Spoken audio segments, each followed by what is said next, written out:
പടിഞ്ഞാറൻ പാകിസ്ഥാനിൽ 10 സൈനികരുടെ മരണത്തിന് ഇടയായ സ്ഫോടനത്തിന്റെ ഉത്തരവാദിത്വം ബലൂച്ച് വിമോചന സേന ഏറ്റെടുത്തിട്ടുണ്ട്. ക്വറ്റയ്ക്ക് സമീപം മർഗത് ചൌക്കിലാണ് ആക്രമണമുണ്ടായത്. റിമോട്ട് കൺട്രോൾ സംവിധാനം ഉപയോഗിച്ച് നടത്തിയ IED സ്ഫോടനത്തിൽ ആ സൈനിക വാഹനം പൂർണ്ണമായും തകർന്നു. ഐസൺ ജോസ് വിവരങ്ങളുമായി ചേരുകയാണ്. ഐസൺ, ഈ ആഭ്യന്തരമായി തന്നെ ഒട്ടേറെ പ്രശ്നങ്ങൾ പരിഹരിക്കാനുണ്ട് പാകിസ്ഥാന്. അതിനിടയിലാണ് ഈ ഒരു പ്രകോപനവുമായി ഭാരതത്തിന് നേരെയും വന്നത്. ഈ കഴിഞ്ഞ ദിവസം അവിടെ ബലൂച്ച് ആക്രമണമാണ് എന്ന് സ്ഥിരീകരിക്കുന്നത് അവർ ഉത്തരവാദിത്വം ഏറ്റെടുക്കുന്നതോടുകൂടിയാണ്. മറ്റ് നടപടികൾ എന്തൊക്കെയാണ് അവിടെ? വീണ, തീർച്ചയായും ആഭ്യന്തര പ്രശ്നങ്ങൾ കലുഷിതമായ ഒരു പശ്ചാത്തലം തന്നെയാണ്. അക്കാര്യത്തിൽ നിന്നും ശ്രദ്ധ തിരിച്ചുവിടാനും അല്ലെങ്കിൽ മറ്റു രീതിയിലുള്ള നീക്കങ്ങളിലൂടെ പാകിസ്ഥാൻ ഇതിനെ പ്രതിരോധിക്കാൻ ശ്രമിക്കുന്നത്. സ്വാഭാവികമായും പഹൽഗാം ആക്രമണം അത്തരത്തിലൊരു വിഷയത്തിന്റെ സ്വാധീനം കൂടി ഉണ്ടാകുമെന്ന കാര്യത്തിലും തർക്കമില്ല. എങ്കിൽ കൂടി ഏറെ ഗൗരവമുള്ളൊരു വിഷയം എന്ന് പറയുന്നത് പാകിസ്ഥാനിൽ തന്നെ അന്തഃഛിദ്രങ്ങൾ വർദ്ധിക്കുന്നു അല്ലെങ്കിൽ ശക്തമാകുന്നു എന്നൊരു യാഥാർത്ഥ്യമാണ്. നേരത്തെ നമുക്കറിയാവുന്നതാണ്, പാകിസ്ഥാനിന്റെ ഇത്തരത്തിലുള്ള നിലപാടുകളോട് വലിയ എതിർപ്പ് പാകിസ്ഥാൻ ജനതയ്ക്ക് തന്നെ ഉണ്ടായിരുന്നു.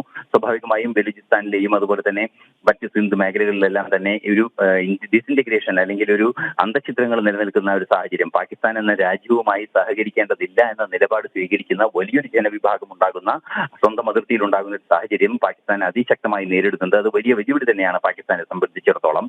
ഈ ഒരു പശ്ചാത്തലത്തിൽ തന്നെയാണ് ഈ ബലൂചിസ്ഥാനി ആക്രമണത്തിന്റെ ഉത്തരവാദിത്തം ഏറ്റെടുത്തതിനെ നോക്കിക്കാണേണ്ടത്. നമുക്കറിയാവുന്നതാണ്, 10ഓളം പാരാമിലിറ്ററി ഉദ്യോഗസ്ഥരാണ് അല്ലെങ്കിൽ പാരാമിലിറ്ററി ജവാനും ഉദ്യോഗസ്ഥരും ഉൾപ്പെടെയുള്ള അവരാണ് ആ കവചിത വാഹനത്തിന് നേരെ അല്ലെങ്കിൽ വ്യൂഹത്തിന് നേരെ ഉണ്ടായ ആക്രമണത്തിൽ കൊല്ലപ്പെട്ടത്. 10 പേർ ഇന്നലെ പുലർച്ചെ കൊല്ലപ്പെട്ട് അല്പസമയത്തിനകം തന്നെ ഏതാണ്ട് ഒരു അര ദിവസം കഴിയുന്നതിന് മുൻപ് തന്നെ ബലൂച്ച് ലിബറേഷൻ ആർമി ആ സ്ഫോടനത്തിന്റെ ഉത്തരവാദിത്തം ഏറ്റെടുത്തു.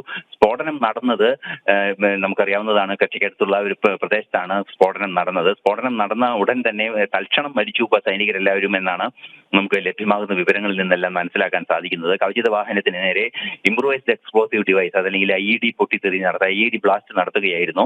ആ പൊട്ടിത്തെറി റിമോട്ട് സെൻസിംഗ് സംവിധാനങ്ങൾ ഉപയോഗിച്ച്, റിമോട്ട് കൺട്രോൾ സംവിധാനങ്ങൾ ഉപയോഗിച്ച് ദൂരെ നിന്ന് നടത്തുകയായിരുന്നു എന്നാണ് അറിയാൻ സാധിക്കുന്നത്. ഇതിൽ നിന്നെല്ലാം പല സൂചനകളും പുറത്തു വരികയും ചെയ്യുന്നുണ്ട്. തീർച്ചയായും ബലൂച്ച് ലിബറേഷൻ ആർമി ഇക്കാര്യം ഏറ്റെടുത്തിരിക്കുന്നു. നമുക്കറിയാവുന്നതാണ്, ട്രെയിൻ തടഞ്ഞതും അതുപോലെ തന്നെ അത്തരത്തിലുള്ള വിവിധങ്ങളായ നീക്കങ്ങൾ ബലൂച്ച് ലിബറേഷൻ ആർമിയുടെ ഭാഗത്തു നിന്നുണ്ടാകുന്നുണ്ട്. ബലൂചിസ്ഥാന്റെ മോചനം എന്ന അല്ലെങ്കിൽ പാകിസ്ഥാനിൽ നിന്ന് വിട്ടുപോരുക എന്നൊരു ആവശ്യം തന്നെയാണ് ആത്യന്തികമായി ബലൂച്ച് ലിബറേഷൻ ആർമി മുന്നോട്ട് വയ്ക്കുകയും ചെയ്യുന്നത്. ഇത്തരം നിരവധിയായ ആഭ്യന്തര പ്രശ്നങ്ങൾ പാകിസ്ഥാനിലുണ്ട് എന്നതൊരു യാഥാർത്ഥ്യം തന്നെയാണ്.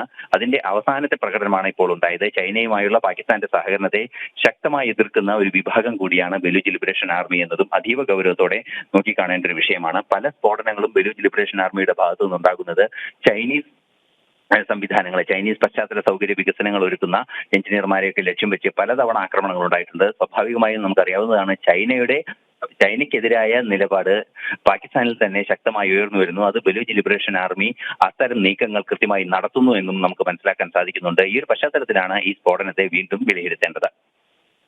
ഓക്കെ, ശരി ഐസൺ വിവരങ്ങൾ നൽകുകയായിരുന്നു. പാകിസ്ഥാൻ നേരത്തെ തന്നെ അവരുടെ ആഭ്യന്തര പ്രശ്നങ്ങളിൽ കലുഷിതമാണ്. അതിനിടയിലാണ് ഭാരതത്തിന് നേരെയും പ്രകോപനവുമായി വന്നിരിക്കുന്നത്. ഇതേ സമയത്ത് തന്നെ അവിടെ ഈ ബലൂച്ച് പോരാളികളുടെ ഭാഗത്തു നിന്നും ഇത്തരത്തിലൊരു ആക്രമണം അവിടെ പാകിസ്ഥാനിൽ ഉണ്ടാവുകയും ചെയ്തിരിക്കുന്നതിൻ്റെ ഉത്തരവാദിത്വം ബലൂച്ച് സേന ഏറ്റെടുത്തു എന്നുള്ളതാണ് ഏറ്റവും പുതിയ വിവരം. അതിൽ രാവിലെ മുതൽ തന്നെ നമ്മളെ ആശങ്കപ്പെടുത്തുന്ന മറ്റൊരു വാർത്തയാണ് ശോഭാ സുരേന്ദ്രൻ്റെ വീടിന് സമീപം ഉണ്ടായ ബോംബേർ. അതിൻ്റെ വിശദാംശങ്ങളിലേക്കാണ് നമുക്ക് വിശദമായി പോകേണ്ടത്.